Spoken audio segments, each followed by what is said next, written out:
looking towards the H2, I suppose, I feel a sense of hope. I felt there was certainly a little bit of recovery as we got to the last part of quarter one, which was nice. I think for us, particularly being a gifting brand, with events that we weren't banking on last year, like the Queen's Jubilee, there's a real opportunity for British brands to make the most of that, which is great.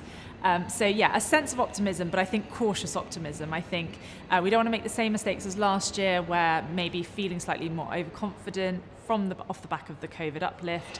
So trying to travel cautiously but optimistically.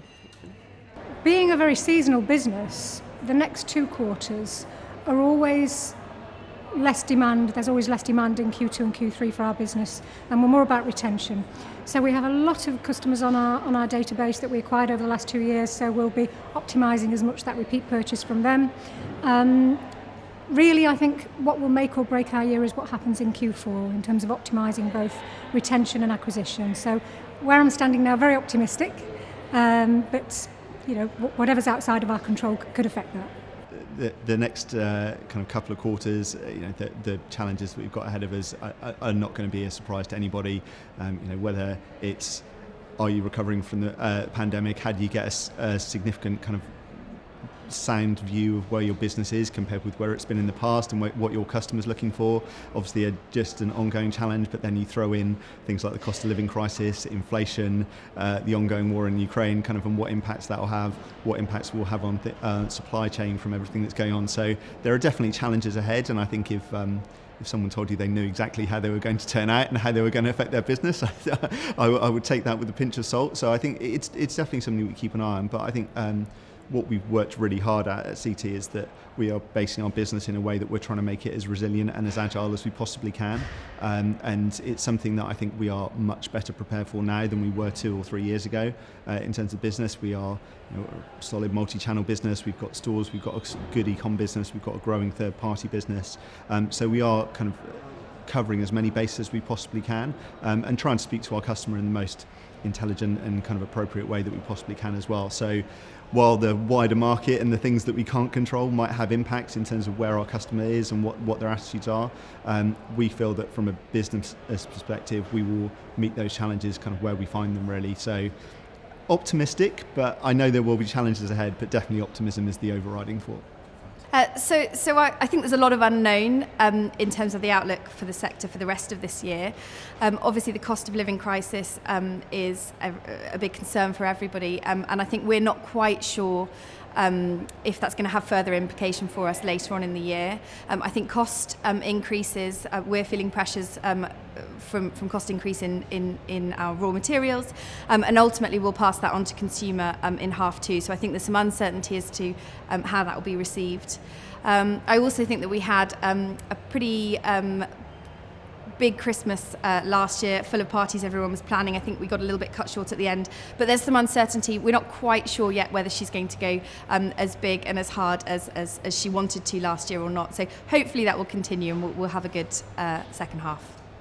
Without being pessimistic, I don't think things massively changing economically. So I think the challenge for any business and brand is to how do you adapt. So we learned greater flexibility, greater sort of changing your plans more rapidly and more frequently, and I think that's just going to continue and have to continue for the time being. And also, there are very different cost pressures coming into us, whether it's product, transportation, but also marketing costs are dramatically changing in a very short period, and so we have to adapt to those as well. So flexibility and agility, I think, are the key words. But if you look at the sector generally, I think we're all trying to come to terms with post-COVID and because there was obviously huge jumps in sales in COVID, particularly in books actually, but books did extremely well. And it was difficult for me to know, because the business is growing anyway, how much was COVID and how much was the business growing. So I think for all of us now it's saying, okay, we brought all of these customers in, are they different? Do we need to treat them differently? Is it going to change as we go forward? I mean, over 90% of our business now all comes through the website. Again, that's a major shift. So will things change, and are we going to have to look at things differently going forward? And I think all the things that we're talking about today are saying we're all omni-channel marketers. We're using every way to reach our customers, but are there other things that we need to use as well? And so there's a discussion on one of my tables about TV. Should we be using TV? Should we be using press? Should we be using some of those more classic things that we've mainly left, right? So I think we'll all be fine, to be honest with you. And the biggest challenge we're all going to have is what's happening in the economy. And I mean, again, my business is lucky because we appeal to people with money, and the people with money seem to be fairly protected at the moment. But if you've got different kinds of brands, I think you are going to be challenged, because definitely people's disposable income is going down, and going down quite dramatically. It's really, really difficult to project what's going to happen. I know that I've just placed my next print order and the paper price hasn't gone up, which is the first time in quite some months. So that's looking like it might be stabilising. I mean, it really depends what happens with the war and the cost of living, really. It's really impossible to forecast at the moment. Our view at our end is just to try and keep our costs tight. We have had to reduce some of our recruitment activity because that is, for us, a loss-making part of the business, but obviously not all of it, just some of it, just to try and recoup some of our forecast downturn by marketing a little bit more savvy, I suppose. Yeah, predicting Q3 and Q4, I mean, predicting anything is generally pretty difficult, but I think predicting this Q3, Q4 is especially different. You've still got a little bit of a hangover from kind of the pandemic last year and how that was quite a different landscape. I think going into this year, it's turned on its head again, really, insofar that it's annualizing the effects.